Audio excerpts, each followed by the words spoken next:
Hola a todos. Sorpresa. Sigo con vida. Hace 6 meses que no subí un video y los últimos 6 meses han sido particularmente muy interesantes en la vida de este individuo. Pero eso es para otro video, porque en este video vamos a hacer algo que dije hace 2 años que haría, y el año pasado se me olvidó. Hace 2 días, en el 1 de junio, fue mi cumpleaños número 33. Y había tenido esta idea en donde cada año, cada cumpleaños, iba a leer un ensayo de mi libro. Hoy cumplo 30 y estoy aterrado. Disponible en Amazon. Pero lo hice un año o dos y luego se me olvidó el año pasado. Entonces, este año lo vamos a retomar. Ok, sin más ni más, hoy les voy a leer este ensayo titulado Tragedia en el escenario. Tragedia en el escenario. No sé si ya lo he dicho antes, pero gran parte de mis veintes la pasé haciendo comedia musical. Y después de haber estado en casi 30 producciones amateur, me hice algo decente en mi arte. O bueno, decente dentro del contexto de la academia en donde estaba. Jamás recibí un callback de producciones profesionales. Entonces, ¿qué quiere decir esto? ¿Era bueno o no era bueno? Jamás lo sabremos. De lo que sí estoy seguro es de que era el mejor actor de mi familia cercana. Pero este título no me vino gratis. Hubo un tiempo donde no era este ser de luz y talento. Y es momento de contarles sobre ese terrible día en donde el destino puso a prueba mis habilidades histriónicas. Eran los noventas, más o menos por 1996, porque su servidor se encontraba cursando el kinder. En ese entonces estaba en uno de gobierno.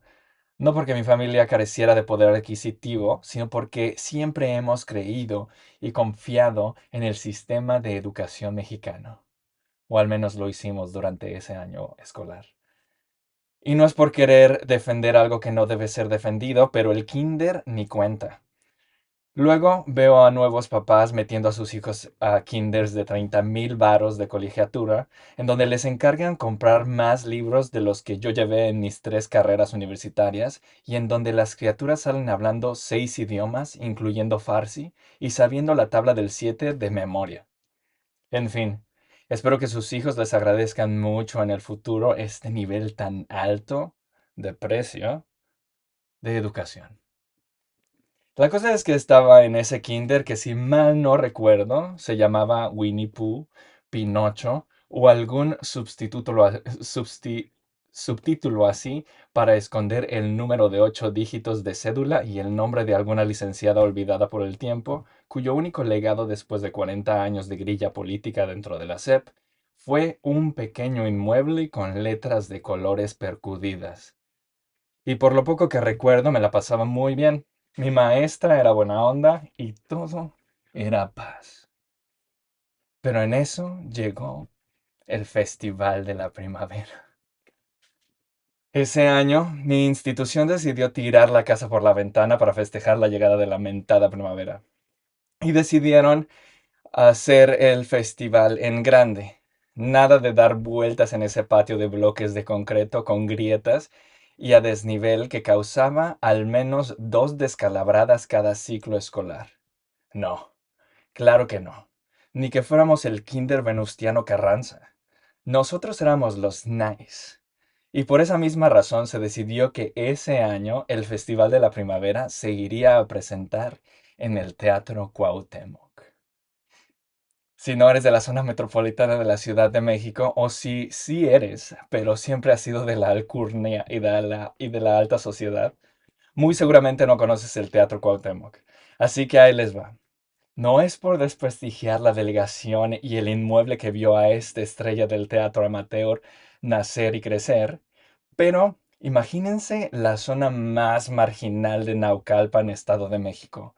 Un lugar congestionado, lleno de baches y casas grises con el ladrillo expuesto, donde lo más arquitectónico que puedes encontrar es el borde del techo, lleno de pedazos de botellas de refresco de vidrio encajados en el concreto para hacer alusión a los grandes y complejos vitrales europeos. O por seguridad, no estoy muy seguro. Postes de luz sin foco, claro, que se asemejan a un nido de ave de tantos cables de Easy y Telmex que salen de ellos.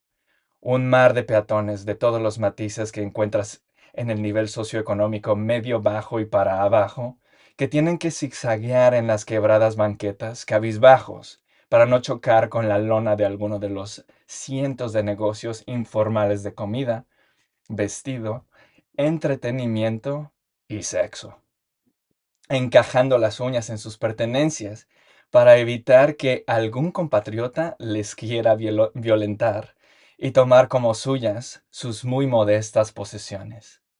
En ese lugar que ensordece con una obscena cacofonía de autos y combis del periférico que pasa a unos cuantos metros, el bullicio de la gente, el grito ahogado de alguna incauta víctima de algún tipo de crimen y las campanadas de una iglesia irónicamente construida en ese lugar olvidado por la morenita. En ese lugar, lleno de mil olores entre escapes de auto, comida friéndose en un aceite que no se ha cambiado en meses, secreciones y orificios humanos, y humo ominoso de una fábrica cercana, ahí se encuentra el Teatro Cuauhtémoc.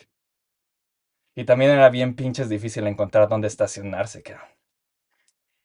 El Teatro Cuauhtémoc es parte de un programa cultural del gobierno y estaba administrado por el Instituto Mexicano del Seguro Social, el IMSS. Esa fuente eterna de papeleo burocrático que de vez en cuando le tira media aspirina a los pacientes con cáncer para que se la dividan. Y el teatro era solo una parte de un centro cultural.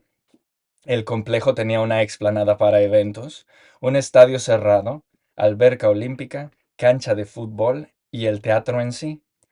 Todo el kit localizado en medio de ese Bagdad mexiquense y utilizando tonos muy neutros como para pasar desapercibido y que sus vecinos lo aceptaran como uno más de la banda y que no lo fueran a violentar igual que a los transeúntes de la zona.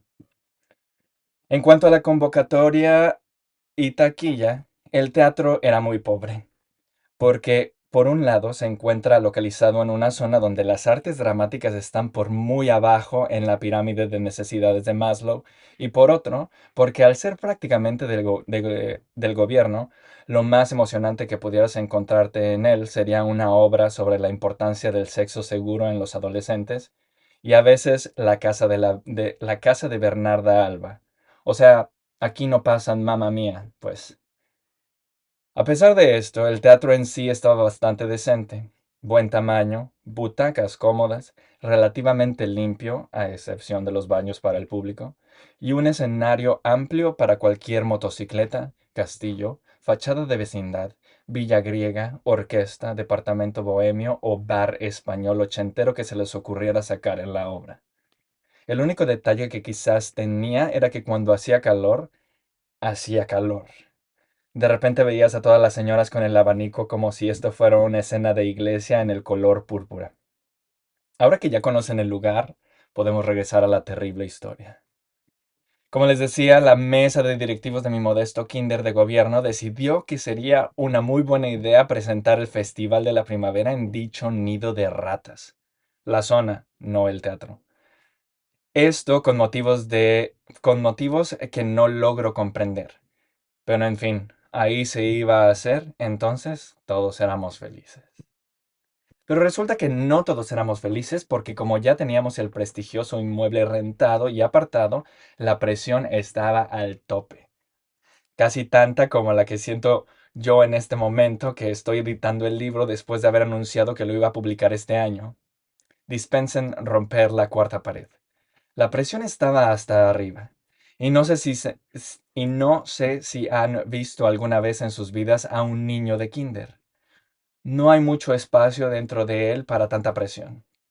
Entonces, me imagino que como mi pequeño yo de 5 años estaba todo estresado por su debut en el gran escenario, le estaba echando muchas ganas al ensayo. Eso, o nací con un talento histriónico para el performance, que de verdad me hace preguntar por qué mañana me tengo que levantar a las 7 a.m. para conectarme a mi trabajo Godín y pasar 8 horas con los ojos clavados en hojas de Excel o leyendo emails pasivos agresivos y no levantándome a las 2 de la tarde y quitarme 3 atractivos cuerpos de encima después de la orgía que tuve anoche con otros 2 actores de géneros y sexos ambiguos solo para fumar un cigarro e irme al llamado de alguna serie de narcos para Netflix. Eso es la vida del actor, ¿no? En fin, la pequeña olla de presión que andaba ahí disque ensayando captó la atención de mi maestra. No podía dejar a un niño así de talentoso y de guapillo hasta atrás en donde nadie lo vería. Entonces decidió darme el imperativo papel protagónico de Abeja 17. Antes de que comiencen a burlarse de mí, me gustaría recordarles que lo primero que se te viene a la mente cuando piensas en la primavera es en la abeja y en el número 17.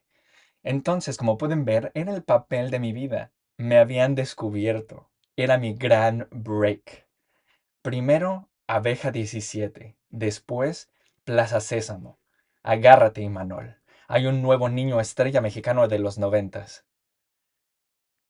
Ignoren esa señal. Hablemos de mi vestuario. El diseño de vestuario que el equipo de producción del Salón de Miss Conchita decidió para mí no le pedía nada a las grandes producciones de Broadway o de West End. Un vestuario que era una mezcla perfecta entre la perfecta representación hacia el importante insecto primaveral y una oda a mi corporalidad.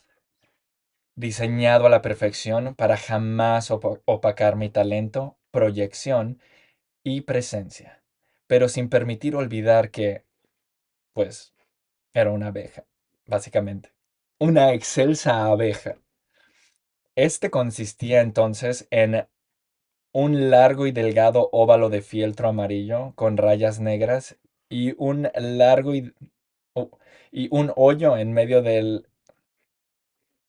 Este consistía entonces en un largo y delgado óvalo de fieltro amarillo con rayas negras y un hoyo en medio para meter la cabeza. Una diadema con un par de antenas hechas de limpiapipas y un par de bolas de unicel pintadas de negro. Una playera de manga y cuello largo completamente negra. Guantes de escolta negros y tenis igualmente negros. Y unos, adivinaron, también negros, ajustados mayones. Porque en este kinder se pretendía romper las estúpidas reglas de heteronormatividad que regían la sociedad mexicana en 1996. Entonces, con todas estas herramientas a mi merced, los últimos ensayos sucedieron con éxito y fluidez. Era un talento nato. Nací para ser abeja número 17, y yo, junto a las otras 23 abejas, tenía un trazo muy complejo dentro del Festival de la Primavera. Entrar a escena de la mano de los otros y hacer un círculo. Ni Andrew Lloyd Webber pudo haber dirigido algo mejor. Estaba viviendo un sueño. Yo era la reina cisne. Entra Mario.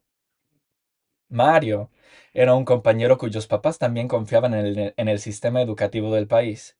Y como él y yo más o menos compartíamos el mismo nivel socioeconómico, debíamos ser completos némesis.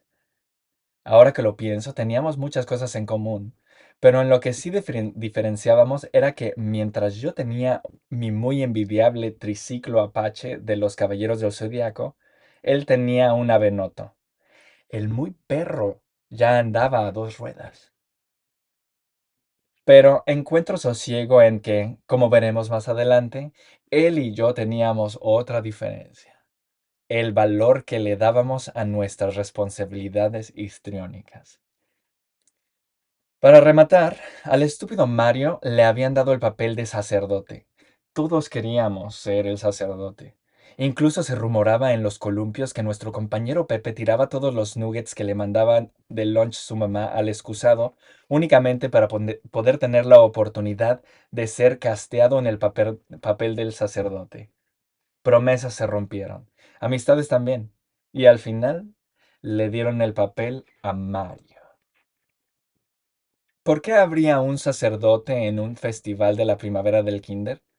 Pues porque el sacerdote casaba a unos novios heterosexuales. Tampoco estábamos tan avanzados. En nuestro festival de la primavera había una boda. Era un espectáculo muy experimental y abierto a interpretación. Entonces, casaba a los novios y cuando el beat caía en la de El ratón vaquero de Cricri, tenía que correr alrededor de los novios mientras ellos compartían un beso. Ignoro quién fue el que autorizó esa escena tan picante, pero el caso es que el papel del sacerdote era el más deseado. Y bueno, después de tantos días de ensayos y una logística inmensa, el día del Festival de la Primavera llegó. Mis compañeritos y su servidor estábamos tras bambalinas con nuestras mamás. Podías ver a muchos niños siendo peinados, ajustándose sus vestuarios, sacándose el moco y a un par llorando de los nervios. Siempre ya no querían participar en la obra. Yo me preparaba haciendo estiramientos y ejercicios vocales como el maldito profesional que era desde ese entonces. En eso estaba yo en total concentración para conectar mi alma con la de una primaveral abeja cuando interrumpió el trance mi maestra.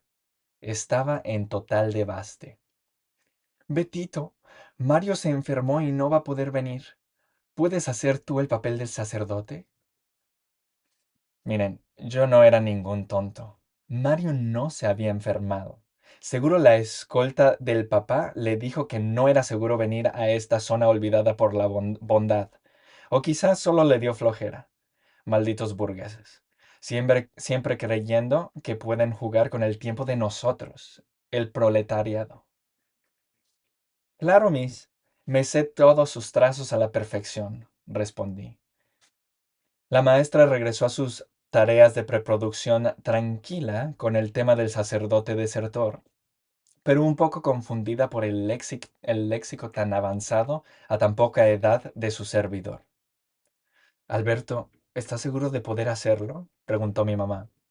Mamá, yo soy la reina cisne, respondí y le azoté la puerta de mi camerino en la mano.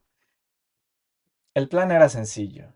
Después de salir de hacer mi muy inferior papel de abeja número 17, abeja 17, ¿cómo me pude emocionar con tan pobre papel? Iría corriendo a quitarme antenas y guantes, voltear mi poncho de abeja y ponérmelo al revés, porque por dentro el forro era todo negro y podía pasar como una sotana.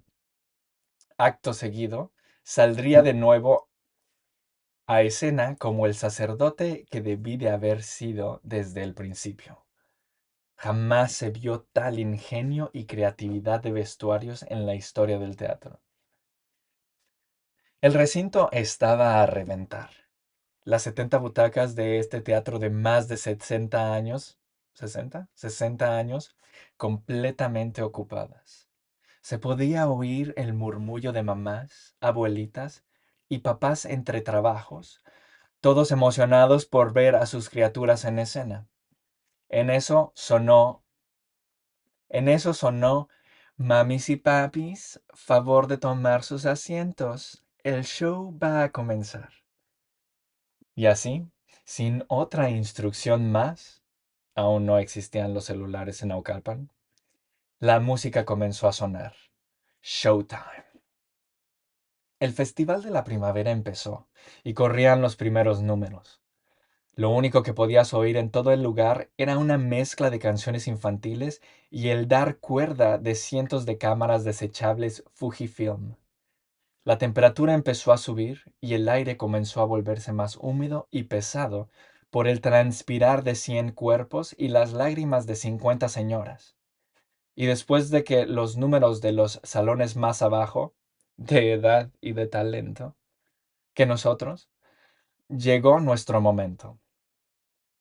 Mis compañeros abeja y yo nos agarramos de la mano previo a entrar a escena como si esto fuera la línea del coro. En eso, el maestro de ceremonias anunció nuestro número y comenzamos a marchar al escenario mientras nuestra música sonaba. La adrenalina estaba hasta el tope. Podría haber recibido un balazo en la pierna en ese momento y no lo hubiera sentido. Cada movimiento hecho a la perfección. Cada que había que agacharse en punto.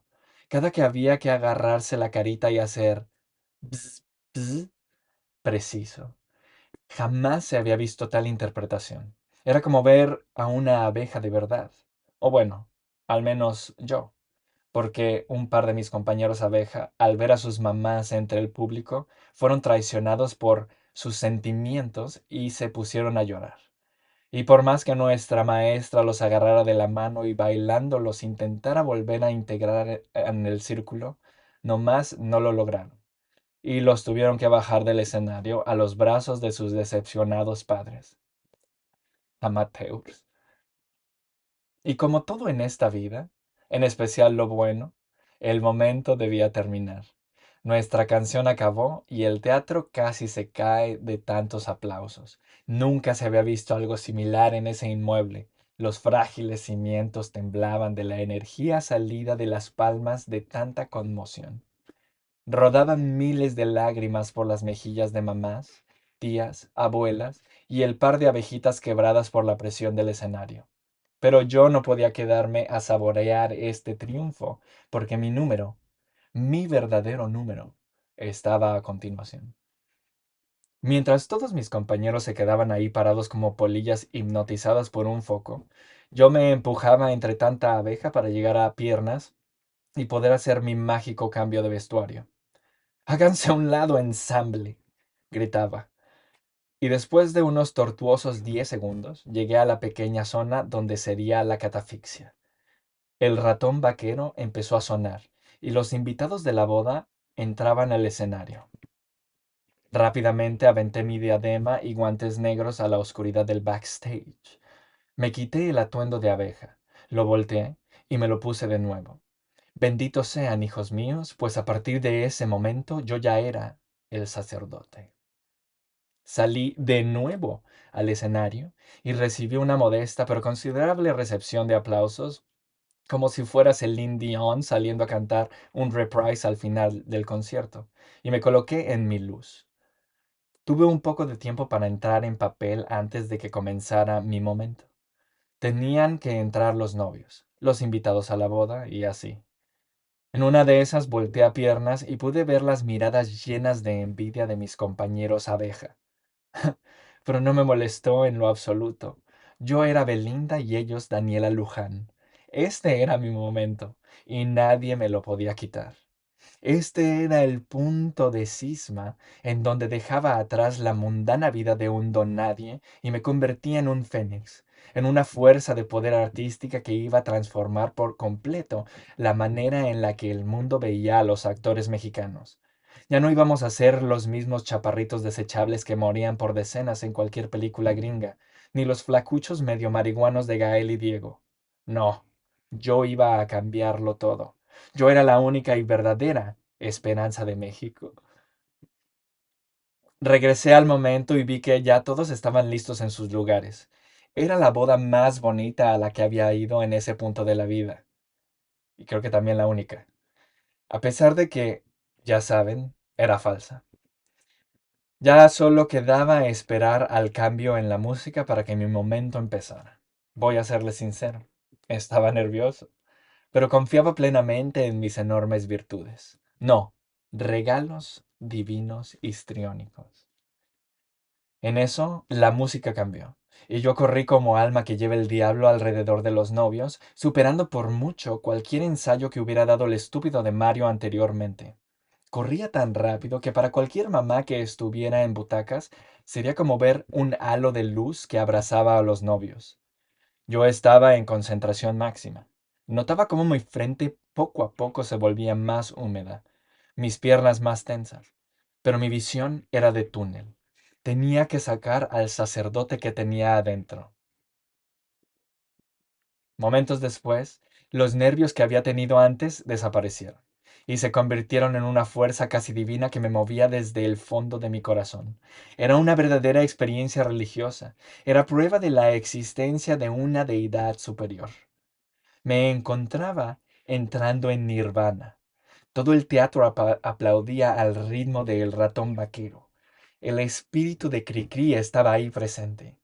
Lo tenía en mi hombro, susurrando: Eso, Betito, corre más rápido. Era el mejor momento de mi corta vida. Nada malo podía pasar, hasta que algo malo pasó.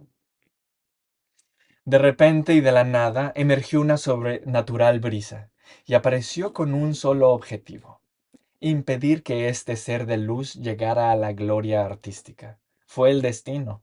El destino decidió en ese preciso momento en que había llegado muy lejos, que si no me detenía me convertiría en un monstruo imparable de las artes histriónicas. Estaba retando a las artes y a la mismísima naturaleza humana. Y así, como en la antigua historia de la Torre de Babel, había que derrocarme. Yo era Ícaro. Había volado muy cerca del sol. Si no abandonaste el barco con lo de Naucalpan y aún sigues leyendo esto, podrás darte cuenta de que el relato está lleno de hipérboles y exageraciones. Pero lo que estoy a punto de describir es precisa y exactamente como sucedió en realidad, ya que quedó marcado en mi mente de niño de 5 años y ha formado una cicatriz tan gruesa y profunda como el cañón del sumidero. Ya no más juegos, ya no más adornos. La maligna brisa pegó el escenario justo cuando estaba dando la tercera vuelta alrededor de los novios, y como en cámara lenta pude ver cómo el velo de la novia se movía 1 centímetro más a la derecha actor, descansando precisamente en el pedazo de duela que mi pie estaba a punto de pisar. No pude hacer nada. Era como intentar detener un tsunami o la deriva continental. Mi pie se posó sobre el velo y resbalé. A lo largo de los años después de el incidente, se ha hablado mucho sobre las distintas razones por las que esto sucedió. También han emergido incontables teorías conspirativas sobre la razón y origen de esta bizarra brisa demoníaca. Espirituales creyentes del zodiaco y los cuarzos en las botellas de agua apoyan la teoría de que el talento era demasiado para solo una persona y que la realidad debía de equilibrarse. Religiosos dicen que el de arriba sabía la tremenda arrogancia que corría por mis delgadas venas, que mi improvisado vestuario era una mofa a sus apasionados servidores y que debía castigar tal actitud. Y otro grupo más numeroso habla de cómo un par de personas, miembros del staff, vieron una sombra acercarse a una de las dos salidas de emergencias localizadas a nivel medio del patio de butacas, una de cada lado del teatro, e ilegalmente abrir una de ellas para dejar pasar la macabra brisa. Esta última teoría ha agarrado mucha fuerza en años recientes después de que se revelara que una de las tías de Mario no había recibido aviso de la enfermedad de su sobrino, quedando ella y su marido plantados en el teatro para ver a un montón de niños extraños en el Festival de la Primavera. Se le notaba muy molesta, inconforme y apenada de ver cómo el resto de los compañeros del sobrino eran más responsables y talentosos. Y coincidentemente, justo antes de el incidente, se había levantado de su butaca para, dijo, ir al baño. Todo esto lo confesó su viudo en su lecho de muerte en el 2012. Ella, misteriosamente, había perdido la vida 6 años antes en un viaje con su hermana. Nadie sabe con seguridad. Lo que sí es seguro es que resbalé. Resbalé y caí con una rodilla sobre el suelo.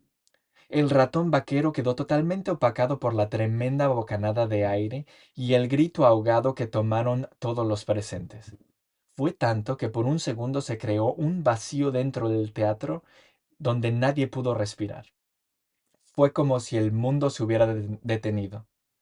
Miré el público, y todos tenían una Miré al público, y todos tenían una expresión de terror en sus caras que los hacía verse como una fotografía de alguna guerra o de una tragedia comunal, porque eso era lo que estábamos compartiendo, una verdadera pesadilla.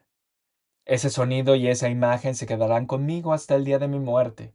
Había traicionado a Shakespeare, a Voltaire, a Stanislavski, a Lolita Cortés, a todas y cada una de las personas que alguna vez pisaron un escenario.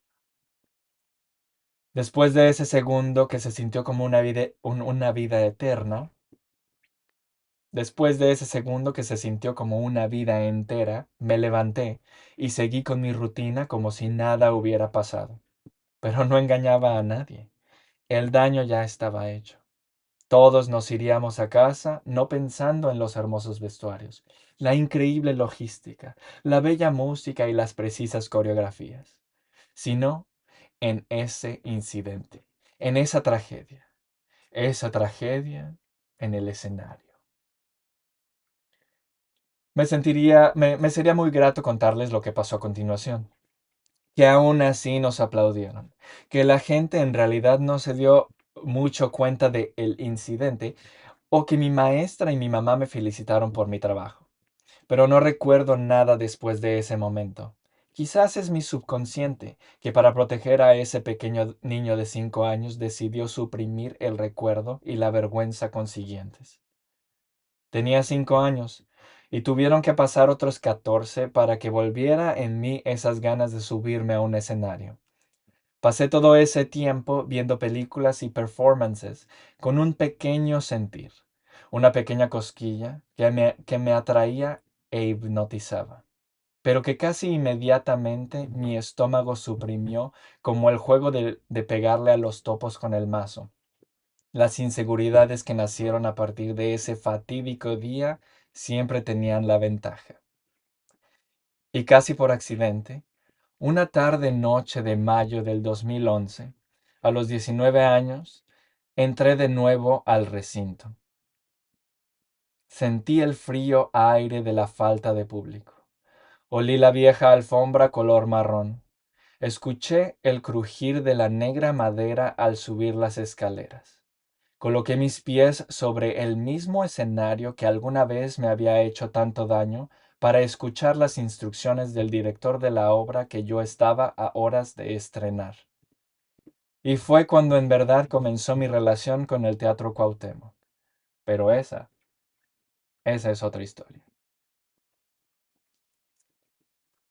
Pueden obtener mi libro Hoy cumplo 30 y estoy aterrado en Amazon en español y also in English. Today I turned 30 and I'm terrified. Ay, no manches, qué bilingüe soy. Gracias por ver. Si siguen aquí, 32 minutos, comenten. Me gusta el bubulubu. Y nos vemos luego. Bye.